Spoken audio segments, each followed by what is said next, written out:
मध्य प्रदेश में भी तीसरे चरण का मतदान चल रहा है और इस वक्त हम गुना लोकसभा क्षेत्र में हैं। शिवपुरी जिले का ये मतदान केंद्र है। कुछ स्थानीय पत्रकार यहाँ पर मौजूद हैं जिन्होंने लोगों की नब्ज को टटोला है, मुद्दों पर बात की है लोगों से, और एक दो नहीं बल्कि सैकड़ों लोगों से बात की है, नेताओं से भी बात की है। हम उन्हीं लोगों से जानने की कोशिश करेंगे जो प्रबुद्ध वर्ग है कि इस बार मुद्दे कौन से भारी हैं। अतुल गौड़ हमारे साथ मौजूद हैं, वरिष्ठ पत्रकार हैं। कौन से मुद्दे इस बार हावी होंगे? देखिए, निश्चित तौर पर जब मुद्दे काम करते हैं तो मुद्दे लोकल मुद्दे भी जुड़ते हैं और राष्ट्रीय मुद्दे भी जुड़ते हैं। लोकसभा का चुनाव है, राष्ट्रीय मुद्दों का चुनाव है।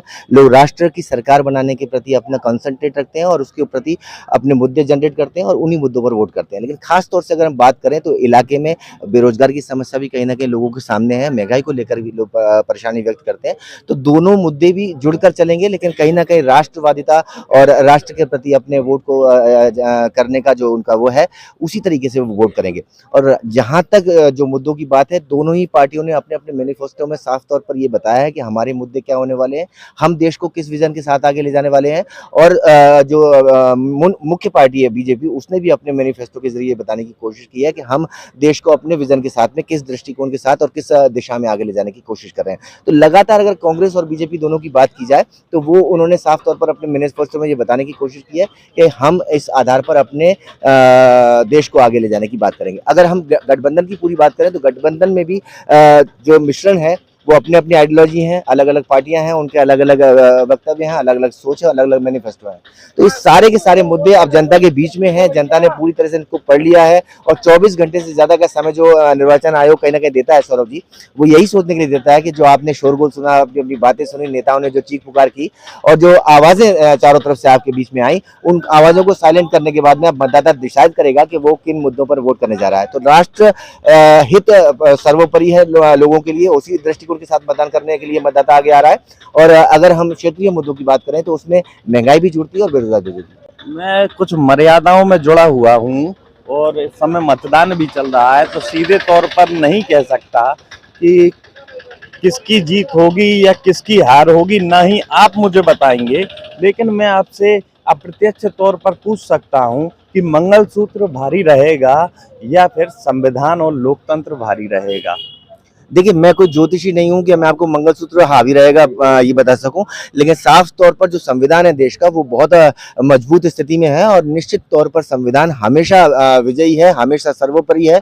और देश की जो पार्टियां हैं, चाहे वो कोई भी पार्टी हो, चाहे कांग्रेस हो, बीजेपी हो, देश के संविधान के अनुसार ही उन्हें अपना काम करना पड़ेगा। बगैर संविधान के कोई भी सत्ता शासन इस देश के अंदर चलाया नहीं जा सकता। ये लोकतंत्र है और लोकतंत्र में लोक जन की आवाज जो है, जनता प्रजातंत्र की जो आवाज है, वो हमेशा हमेशा बुलंद रहेगी। उसे कोई दबा नहीं सकता और अपनी मनमानी कोई नहीं कर सकता। गुना लोकसभा क्षेत्र में जो जनता है, मैं ये जानना चाहता हूँ, वो जनता या प्रत्याशी को देखकर मूड बना रही है या फिर पार्टी को देखकर मूड बना रही है या फिर पार्टी के जो सर्वोच्च नेता हैं उनको देखकर मूड बना रही है? जी सौरभ जी, देखिए, दोनों तीनों बातें आपने जो कही वो कहीं ना कहीं सामने है।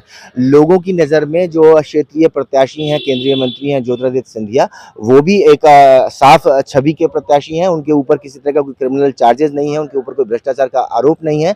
और अगर हम बात करें कि राष्ट्रीय नेतृत्व जो है या सरकार के जो पिछले 5 साल के काम है या 10 साल के काम है, उनको लेकर के भी लोग मत बना रहे हैं, तो ये जो तीनों तरह का मिश्रण है, वो साफ तौर पर जिस तरह का आपका प्रश्न था, वो प्रश्न में साफ सामने आता है। और ये सामने है कि कहीं ना कहीं ये तीनों चीजें काम कर रही हैं। अगर मैं क्षेत्रीय प्रत्याशी की बात करूं तो उनकी साफ और बेदाग छवि भी लोगों को आकर्षित कर रही है, मतदाताओं को कहीं ना कहीं उन्होंने प्रभावित किया है और सरकार का जो काम है उसने भी प्रभावित किया है। लेकिन जो मतदाता अपने तरीके से वोट कर रहा है वो किसके पक्ष में कर रहा है, ये फिलहाल बंद है और 4 जून को इसके परिणाम सामने आएंगे।